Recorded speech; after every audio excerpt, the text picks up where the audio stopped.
อย่าเอามือออกนะไม่ว่ามันจะบอกอะไรหรือเห็นอะไรอย่าเอามือออกเด็ดขาดมึงเรียกกูมา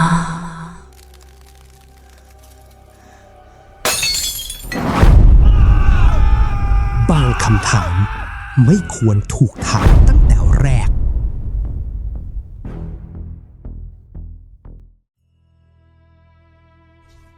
เสียงนกเอี้ยงร้องแว่วมาจากต้นโพใหญ่หน้าโรงเรียนปลุกผมให้ตื่นจากภวังค์ความคิดผมเอกนักเรียนชั้นมัธยมปีที่ 5แห่งโรงเรียนวัดสว่างบุญกำลังเดินผ่านซุ้มประตูโรงเรียนความคุ้นเคยและอบอุ่นแผ่ซ่านในอกแม้จะเป็นโรงเรียนเล็กๆในจังหวัดทางภาคอีสานแต่ที่นี่คือบ้านหลังที่2ของผมมาตลอด5 ปีโรงเรียนวัดสว่างบุญแห่งนี้ตั้งอยู่ในบริเวณวัดเก่าแก่อาคารเรียนสีขาวสลับเหลืองตั้งเรียงรายสลับกับต้นไม้ใหญ่ที่ให้ร่มเงาเสียงระฆังวัดดังก้องกังวานทุกเช้าเย็นเป็นสัญญาณบอกเวลาผสานกับเสียงสวดมนต์ของพระสงฆ์สร้างบรรยากาศแห่งความสงบและศรัทธาชีวิตประจำวันของนักเรียนที่นี่เรียบง่ายแต่อบอุ่นเราเริ่มวันโดยการเข้าแถวเคารพธงชาติและสวดมนต์ไหว้พระก่อนจะแยกย้ายกันเข้าห้องเรียนช่วงพักกลางวันพวกเราจะนั่งรวมกลุ่มใต้ต้นไม้ใหญ่ในโรงเรียนแบ่งปันขนมและเรื่องราวสนุกเสียงหัวเราะและเสียงพูดคุยดังระงมไปทั่วบริเวณแต่ชีวิตที่เคยเรียบง่ายของผมกำลังจะเปลี่ยนไปเมื่อผมได้รู้จักกับแทนรุ่นพี่ม.6 ที่มีชื่อเสียงในเรื่องความกล้าและชอบท้าทายสิ่งลี้ลับเฮ้ยเอกเสียงทุ้มของแทนดังมาจากด้านหลังผมหันไปมองเห็นรุ่นพี่ร่างสูงโปร่งในชุดนักเรียนกำลังเดินตรงมาพร้อมรอยยิ้มที่มีเสน่ห์มีอะไรสนุกอยากให้มึงลองดูว่ะผมรู้สึกตื่นเต้นและสงสัยในเวลาเดียวกันอะไรเหรอพี่แทนโน้มตัวมากระซิบข้างหูกูเพิ่งหัดเล่นผีถ้วยแก้วมาเย็นนี้กูจะลองเล่นดูมึงจะมาดูไหมคำว่าผีถ้วยแก้วทำให้ผมรู้สึกขนลุกวูบหนึ่งแต่ความอยากรู้อยากเห็นก็มีมากกว่าผมพยักหน้าตอบรับทันทีเจอกันหลังเลิกเรียนที่ห้องดนตรีไทยนะแทนตบบ่าผมเบาๆก่อนจะเดินจากไปทิ้งให้ผมยืนนิ่งด้วยความรู้สึกปั่นป่วนในท้องตลอดทั้งวันผมไม่อาจสนใจการเรียนได้เลยสายตาจับจ้องที่นาฬิกาบนผนังห้องรอคอยเวลาที่จะได้พบกับประสบการณ์แปลกใหม่ที่อาจจะเปลี่ยนชีวิตผมไปตลอดกาลเสียงระฆังบอกเวลาเลิกเรียนดังขึ้นผมรีบเก็บกระเป๋าแล้ววิ่งไปยังห้องดนตรีไทยหัวใจเต้นรัวด้วยความตื่นเต้นและหวาดกลัวไม่รู้ว่าคืนนี้จะเกิดอะไรขึ้นแต่ผมรู้ดีว่านี่อาจจะเป็นจุดเริ่มต้นในเรื่องราวที่ผมไม่มีวันลืมผมมาถึงห้องดนตรีไทยเป็นคนแรกความเงียบสงัดรอบด้านทำให้รู้สึกอึดอัดไม่นานนักแทนก็มาถึงพร้อมกับเพื่อนๆอีก 2-3 คนในมือถือถุงพลาสติกใบใหญ่มาครบแล้วใช่ไหมแทนถามพลางหยิบอุปกรณ์ออกจากถุงเดี๋ยวกูจะสอนวิธีเล่นพวกมึงตั้งใจฟังให้ดีนะแทนวางแก้วเป๊กใบเล็กลงบนกระดาษแข็งที่มีตัวอักษรและตัวเลขเขียนไว้เป็นตารางสี่เหลี่ยมนี่คือกระดานผีถ้วยแก้วเขาอธิบายมีตัวอักษรกถึงฮตัวเลข0 ถึง 9และช่องใช่ไม่ใช่ที่พักเอาไว้สื่อสารกับวิญญาณผมรู้สึกใจเต้นแรงขึ้นเรื่อยๆขณะที่แทนอธิบายต่อเราต้องมีคนเล่นอย่างน้อย 3-4 คนนั่งล้อมรอบกระดานแต่ละคนเอานิ้วชี้แตะที่แก้วเบาๆแทนสาธิตให้ดูจากนั้นเราจะท่องคาถาเรียกวิญญาณพุทโธทายะ3 รอบโดยให้แต่ละคนท่องทีละคำวนไปเรื่อยๆเสียงลมพัดผ่านใบไม้ดังแผ่วเบาทำเอาผมขนลุกสู้หลังจากนั้นคนที่เป็นคนเริ่มพิธีจะพูดว่าถ้ามาแล้วกรุณาไปที่พักซ้ำๆจนกว่าแก้วจะขยับแทนหยุดชั่วครู่ก่อนจะเน้นย้ำสำคัญที่สุดห้ามใครถอนนิ้วออกจากแก้วเด็ดขาดไม่งั้น วิญญาณอาจจะเข้าสิงได้ บรรยากาศรอบตัวเริ่มหนักอึ้งผมกลืนน้ำลายเอื้อกใหญ่เอาละใครพร้อมบ้างแทนถามพรางมองหน้าทุกคนเราเลือกตำแหน่งที่นั่งผมได้นั่งฝั่งตรงข้ามกับแทนมือสั่นเทาขณะที่วางนิ้วลงบนแก้วแทนจุดธูปขอเจ้าที่ก่อนเริ่มพิธีควันธูปลอยเอื่อยในอากาศเขาเริ่มท่องคาถาพุทธเสียงทุ้มของเขาดังก้องในความเงียบโธ่ผมรู้สึกปากแห้งผากขณะเปล่งเสียงยะเสียงของเพื่อนๆตามมาเราท่องซ้ำจนครบ3 รอบจากนั้นแทนก็เริ่มเรียกวิญญาณถ้ามาแล้วกรุณาไปที่พักเขาพูดซ้ำๆน้ำเสียงจริงจังนาทีผ่านไป2 นาที5 นาทีแก้วยังคงนิ่งสนิท ทำไมมันไม่ขยับวะ เพื่อนคนหนึ่งกระซิบเงียบอย่าเสียสมาธิแทนตวาด10 นาทีผ่านไปความผิดหวังเริ่มปรากฏบนใบหน้าทุกคนแม้แต่แทนเองก็ดูหงุดหงิดสงสัยที่นี่คงไม่เวิร์กว่ะแทนถอนหายใจเปลี่ยนที่กันดีกว่าเราเก็บอุปกรณ์แล้วย้ายไปที่หลังห้องน้ำท้ายโรงเรียนซึ่งติดกับป่าทึบบรรยากาศที่นี่น่าขนลุกกว่าเดิมหลายเท่าเสียงจิ้งหรีดและเลไรดังระงมจากป่าแทนจัดการทุกอย่างอีกครั้งเราเริ่มพิธีใหม่ท่องคาถาเรียกวิญญาณทุกอย่างเหมือนเดิมแต่คราวนี้บรรยากาศดูหนักหน่วงกว่าเก่าถ้ามาแล้วกรุณาไปที่พักแทนเอ่ยซ้ำๆเสียงของเขาแหบพร่าลงทุกทีผมจ้องมองแก้วอย่างจดจ่อใจเต้นรัวและแล้วแก้วขยับมันเคลื่อนช้าๆอย่างแผ่วเบาจนแทบไม่เชื่อสายตาตัวเองมันขยับผมร้องออกมาด้วยความตื่นเต้นทุกคนเงียบกริบตาเบิกโพรงจ้องมองการเคลื่อนไหวของแก้วอย่างไม่อยากเชื่อแทนยิ้มกว้างเห็นไหมกูบอกแล้วว่ามันต้องได้ความตื่นเต้นและหวาดกลัวผสมปนเปกันในใจผมนี่เรากำลังติดต่อโรคอื่นได้จริงๆเหรอแล้วจะเกิดอะไรขึ้นต่อไปคำถามมากมายผุดขึ้นในหัวแต่สิ่งเดียวที่แน่ใจคือคืนนี้เป็นเพียงจุดเริ่มต้นของการผจญภัยที่น่าตื่นเต้นและน่าหวาดกลัวที่สุดในชีวิตผมหลังจากคืนแรกที่เราเล่นผีถ้วยแก้วชีวิตของพวกเราดูเหมือนจะดำเนินไปตามปกติแต่สำหรับแทนทุกอย่างเริ่มเปลี่ยนไปวันหนึ่งขณะที่พวกเรานั่งคุยกันหลังเลิกเรียนแทนเริ่มเล่าเรื่องประหลาดที่เกิดขึ้นกับเขาที่งานวันเกิดเพื่อนพวกมึงรู้ไหมแทนเริ่มต้นน้ำเสียงเครียดจัดตอนไปงานวันเกิดไอ้ต้นเมื่อวานกูเห็นอะไรแปลกๆพวกเราต่างเงี่ยหูฟังสายตาจับจ้องที่แทนตอนนั่งกินข้าวอยู่หน้าบ้านกูเห็นผู้หญิงคนหนึ่งยืนอยู่กลางสนามหญ้าแทนเล่าต่อเสียงสั่นเครือแต่มันไม่มีขาผมรู้สึกเย็นว่าไปทั้งตัวเพื่อนคนอื่นๆก็ทำหน้าตกใจไม่แพ้กันแล้วยังไงต่อพี่ผมถามอย่างใจคอไม่ดีทุกครั้งที่มีคนเดินเข้าออกบ้านมันจะรอยตามไปด้วยแทนเล่าต่อตาเหม่อรอยแต่ที่แปลกที่สุดคือตอนสุดท้ายมันเข้ามาในบ้านยืนอยู่ข้างหลังพวกมึงที่นั่งกินข้าวกันอยู่ทันใดนั้นผมรู้สึกถึงลมเย็นๆพัดผ่านต้นคอทั้งที่เราอยู่ในห้องปิดมิดชิดผมหันไปมองรอบๆอย่างตื่นตระหนกเพื่อนคนอื่นๆก็ทำท่าทางคล้ายกันเฮ้ยอย่าล้อเล่นกันนะหนึ่งในเพื่อนพูดขึ้นพยายามทำเสียงมั่นใจแต่ใบหน้าซีดเผือดแทนสายหน้าช้าๆกูไม่ได้ล้อเล่นนี่มันเรื่องจริงตั้งแต่วันนั้นเป็นต้นมาพวกเราสังเกตเห็นความเปลี่ยนแปลงในตัวแทน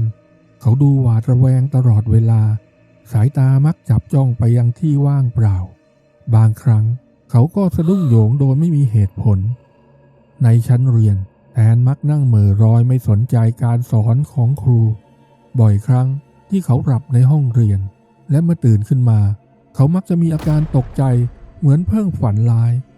กูเริ่มเห็นพวกมันบ่อยขึ้นว่ะวันหนึ่งแทนกระซิบบอกผมระหว่างพักกลางวันบางทีกูก็เห็นเด็กผู้หญิงวิ่งเล่นในสนามบางทีก็ ก็เห็นคนแก่นั่งอยู่บนต้นไม้ผมรู้สึกขนลุกสู้แล้วพวกมันทำอะไรพี่หรือเปล่าแทนสายหน้าไม่ทำอะไรหรอกแค่อยู่ตรงนั้นมองมาบางทีก็ยิ้มให้แม้นแทนจะบอกว่าวิญญาณเหล่านั้นไม่ได้ทำอันตรายแต่สภาพจิตใจของเขาดูแย่ลงเรื่อยๆเขาผอมลงใต้ตาคล้ำและดูหวาดกลัวตลอดเวลาบางทีกูก็คิดว่าการเล่นผีถ้วยแก้วคืนนั้นอาจจะเป็นการเปิดประตูบางอย่างแทนพูดด้วยน้ำเสียงเศร้าๆและตอนนี้กูก็ปิดมันไม่ได้แล้วผมรู้สึกผิดที่ชวนแทนเล่นในคืนนั้นแต่ก็ไม่รู้จะช่วยเขาอย่างไรได้แต่หวังว่าทุกอย่างจะดีขึ้นแต่ลึกๆในใจผมรู้ดีว่านี่เป็นเพียงจุดเริ่มต้นของเรื่องราวที่น่าสะพรึงกลัวที่กำลังจะเกิดขึ้นความอยากรู้อยากเห็นและความกลัวต่อสู้กันอยู่ในใจผมขณะที่รถกระบะของเพื่อนแล่นฝ่าความมืดมุ่งหน้าไปยังบ้านร้างนอกเมืองแทนนั่งข้างคนขับสายตาจ้องเขม็งไปยังถนนเบื้องหน้าใบหน้าของเขาดูเคร่งเครียดผิดปกติเมื่อมาถึงจุดหมายภาพที่เห็นทำเอาผมแทบหยุดหายใจบ้านไม้2 ชั้นทรุดโทรมตั้งตระหง่านอยู่ท่ามกลางความมืดเสียงลมพัดผ่านช่องหน้าต่างที่แตกร้าวดังหวีดหวิวราวกับเสียงครวญครางของวิญญาณเฮ้ยพวกมึงแน่ใจนะว่าจะเล่นที่นี่ผมถามด้วยเสียงสั่นแทนพยักหน้าที่นี่แหละเหมาะที่สุดแล้วพวกเราเดินขึ้นบันไดไม้ผุๆที่ส่งเสียงรั่นเอียดอาร์ตทุกย่างก้าวผมรู้สึกเหมือนมีสายตาหลายคู่จ้องมองมาจากความมืดชั้นบนของบ้านมีระเบียงกว้างและห้อง2 ห้องเราเลือกนั่งที่ระเบียงวางอุปกรณ์ลงบนพื้นไม้เก่าๆแทนจุดธูปควันลอยขึ้นสู่ท้องฟ้ามืดมิดเขาเริ่มท่องคาถาเรียกวิญญาณเสียงของเขาดังก้องในความเงียบผมวางนิ้วลงบนแก้วพร้อมกับเพื่อนคนอื่นหัวใจเต้นรัวด้วยความกลัวและตื่นเต้นถ้ามาแล้วกรุณาไปที่พักแทนเอ่ยคำเชิญซ้ำๆทันใดนั้นแก้วเริ่มขยับมันเคลื่อนตัวช้าๆอย่างนุ่มนวลราวกับมีมือที่มองไม่เห็นกำลังนำทางผมรู้สึกถึงแรงดึงเบาๆที่ปลายนิ้วแต่ไม่กล้าถอนมือออกแก้วเคลื่อนที่ไปยังตัวอักษรชออายอชายแทนเริ่มถามคำถามคุณเสียชีวิตไปนานเท่าไหร่แล้วแก้วเคลื่อนที่ไปที่ตัวเลข5และ0 50 ปีเหรอแทนถามต่อคุณตายด้วยสาเหตุอะไรแก้วเคลื่อนที่ไปสะกดคำว่าฆ่าผมรู้สึกเย็นวาบไปทั้งตัวขณะที่การสนทนากับวิญญาณดำเนินต่อไปผมสังเกตเห็นสีหน้าของแทนเปลี่ยนไปเขาจ้องมองไปยังจุดหนึ่งบนระเบียงดวงตาเบิกกว้างด้วยความตกใจเฮ้ยแทนพูดเสียงแผ่วพวกมึงเห็นไหมเห็นอะไรผมถามอย่างหวาดๆผู้หญิงตรงนั้นแทนชี้ไปยังมุมมืดของระเบียงกำลังมองมาอยู่ผมมองไปตามทิศทางที่แทนชี้แต่ไม่เห็นอะไรนอกจากความมืดกระนั้นความเย็นเยือกก็แล่นปราดไปตามแผ่นหลังเธอกำลังยิ้มแทนพูดต่อเสียงสั่นเครือและตอนนี้เธอกำลังเดินมาที่พวกเราทันใดนั้นลมหนาวก็พัดผ่านมาอย่างรุนแรงเทียนที่จุดไว้ดับวูบทิ้งให้พวกเราอยู่ในความมืดสนิทเสียงกรีดร้องดังขึ้นพร้อมกันทุกคนวิ่งหนีอย่างไม่คิดชีวิตเมื่อลงมาถึงชั้นล่างและออกมานอกบ้านผมหันไปมองแทนที่วิ่งตามมาเป็นคนสุดท้ายใบหน้าของเขาซีดเผือดดวงตาเต็มไปด้วยความหวาดกลัวกูเห็นหน้ามันแทนพูดด้วยเสียงสั่นมันไม่ใช่คนผมรู้สึกขนลุกสู้ไปทั้งตัวภาพบ้านร้างที่ทอดเงาอยู่เบื้องหลังดูน่าสะพรึงกลัวยิ่งกว่าเดิมไปกันเถอะผมพูดพลางดึงแขนแทนออกไปจากที่นี่เร็วขณะที่รถแล่นออกไปผมอดหันไปมองบ้านร้างเป็นครั้งสุดท้ายไม่ได้และแวบหนึ่งผมคิดว่า เห็นเงาคนยืนอยู่ที่หน้าต่างชั้นบนกำลังจ้องมองพวกเราจากไปคืนนั้นไม่มีใครพูดอะไรตลอดทางต่างคนต่างจมอยู่กับความคิดของตัวเองหลังจากประสบการณ์สยองขวัญที่บ้านร้างพวกเราตั้งใจว่าจะไม่เล่นผีถ้วยแก้วอีกแต่โชคชะตากลับพาเราไปพบกับเหตุการณ์ที่น่าสะพรึงกลัวยิ่งกว่าเดิมคืนหนึ่งหลังจากการแข่งขันกีฬาทีมของเราแพ้อย่างน่าเสียดายด้วยความเจ็บใจและความอยากรู้ความจริงมีคนเสนอให้เล่นผีถ้วยแก้วเพื่อถามผีว่าเราโดนโกงจริงหรือไม่แม้ใจหนึ่งจะลังเลแต่ความอยากรู้ก็มีมากกว่าโค้ชไมค์ชายหนุ่มลูกครึ่งไทยอเมริกันที่เพิ่งกลับเมืองไทยอาสาให้ใช้บ้านของเขาเป็นสถานที่เล่นบ้านผมอยู่ในหมู่บ้านแถวนี้เขาบอกมีเรื่องเล่าเยอะแยะเกี่ยวกับวิญญาณในละแวกนั้นเมื่อมาถึงบ้านโค้ชไมค์ผมรู้สึกถึงบรรยากาศแปลกๆตั้งแต่ก้าวเข้าประตูรั้วบ้านชั้นเดียวหลังนี้ดูธรรมดาแต่มีความรู้สึกบางอย่างที่บอกไม่ถูกราวกับมีสายตาหลายคู่จ้องมองเราอยู่เอาละพร้อมกันหรือยังแทนถามพรางวางอุปกรณ์ลงบนระเบียงหน้าบ้านทุกคนพยักหน้าแม้จะมีความกังวลฉายชัดบนใบหน้าโค้ชไมค์ดูลังเลที่สุดเขาพูดเบาๆที่อเมริกาการเล่นแบบเนี้ยถือว่าเป็นการเปิดประตูสู่โลกวิญญาณแต่ไม่มีใครฟังคำเตือนของโค้ชพวกเราเริ่มพิธีกรรมตามปกติท่องคาถาวางนิ้วบนแก้วและรอคอยทันใดนั้นแก้วเริ่มขยับมันเคลื่อนไปมาอย่างรวดเร็วผิดปกติสะกดคำว่าโกงซ้ำแล้วซ้ำเล่ามันบอกว่าเราโดนโกงจริงๆหนึ่งในเพื่อนร้องขึ้นแต่แล้วสถานการณ์ก็พลิกผันเมื่อแทนพยายามจะจบการติดต่อขอบคุณที่มาแต่ตอนนี้เชิญท่านกลับที่พักได้แล้วแต่แก้วไม่หยุดมันยังคงเคลื่อนที่ต่อไปและสะกดคำว่าไม่ไปความหวาดกลัวเริ่มปกคลุมทุกคนทำยังไงดีวะผมถามเสียงสั่นแทนพยายามอีกครั้งแล้วขอให้ท่านกลับที่พักเถอะครับแต่แก้วกลับเคลื่อนไปสะกดคำว่าเอาคนไปทันใดนั้นเหตุการณ์ที่ไม่มีใครคาดคิดก็เกิดขึ้นแก้วเริ่มเคลื่อนที่อย่างช้าๆไปทางขอบกระดาษแม้นิ้วของพวกเรายังคงแตะอยู่ที่ก้นแก้วแต่มันกลับเคลื่อนไปราวกับมีพลังลึกลับบางอย่างดึงดูดเฮ้ยมันจะออกนอกกระดาษแล้วผมร้องเสียงหลงพยายามต้านแรงดึงนั้นแต่ไม่เป็นผลแก้วค่อยๆเลื่อนออกจากกระดาษลงสู่พื้นกระเบื้องเย็นเฉียบนิ้วของพวกเรายังคงแตะอยู่ทำให้เราต้องก้มตัวลงตามไปด้วยความหวาดกลัวเริ่มปกคลุมทุกคนมันเคลื่อนที่ช้าๆแต่มั่นคงผ่านแผ่นกระเบื้องไปทีละแผ่นแต่สิ่งที่น่าตกใจคือแก้วเคลื่อนผ่านรอยต่อระหว่างกระเบื้องได้อย่างราบรื่นไม่มีการสะดุดหรือติดขัดเลยแม้แต่น้อยมันเป็นไปไม่ได้โค้ชไม้ร้องอย่างตกใจแก้วมันต้องสะดุดตรงรอยต่อสิแต่แก้วยังคงเคลื่อนที่ต่อไป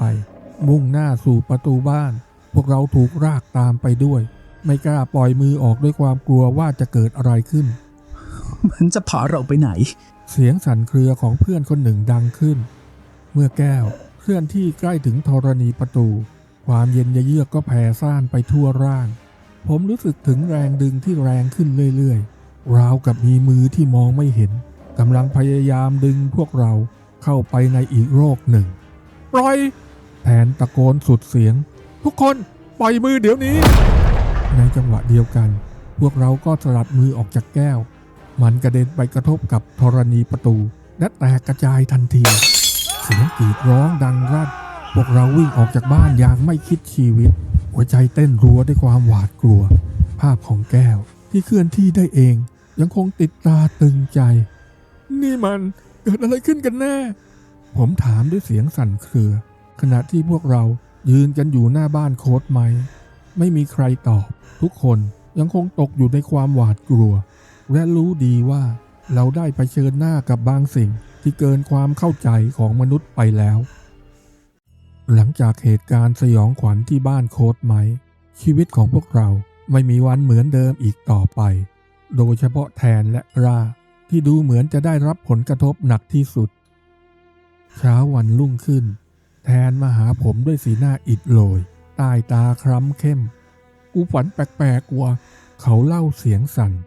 ฝันว่ามีผู้หญิงคนหนึ่งมายืนข้างเตียงบอกว่าเราไปรบกวนเขาแล้วเขาจะไม่ยอม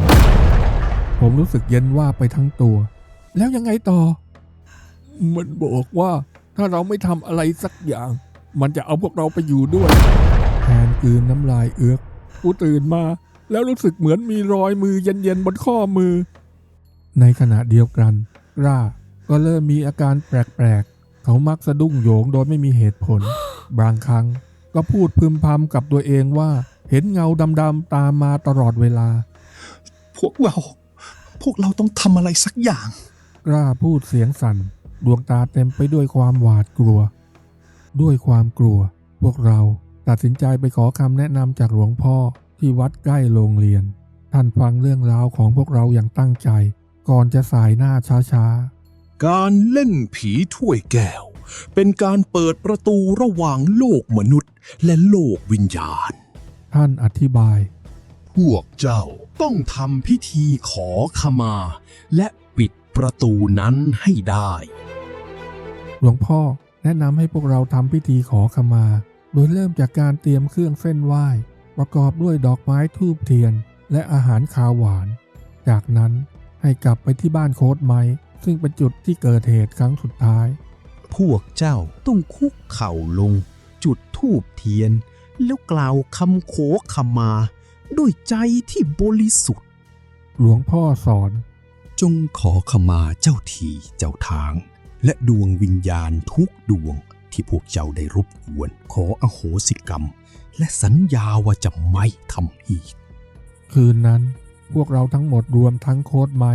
กลับไปที่บ้านของเขาอีกครั้งบรรยากาศหนักอึ้งด้วยความกลัวและความรู้สึกผิดพวกเราจัดวางเครื่องเส้นไหว้ตรงจุดที่เคยเล่นผีถ้วยแก้วแทนเป็นคนจุดธูปและนำคำกล่าวขอขมาด้วยใจที่สำนึกผิดพวกเรามาขออโหสิกรรมต่อเจ้าที่เจ้าทางและดวงวิญญาณทุกดวงที่เราได้ล่วงเกินเสียงของเขาสั่นเครือแต่เต็มไปด้วยความจริงใจขณะที่พวกเราก้มกราบลมเย็นพัดผ่านมาอย่างแผ่วเบา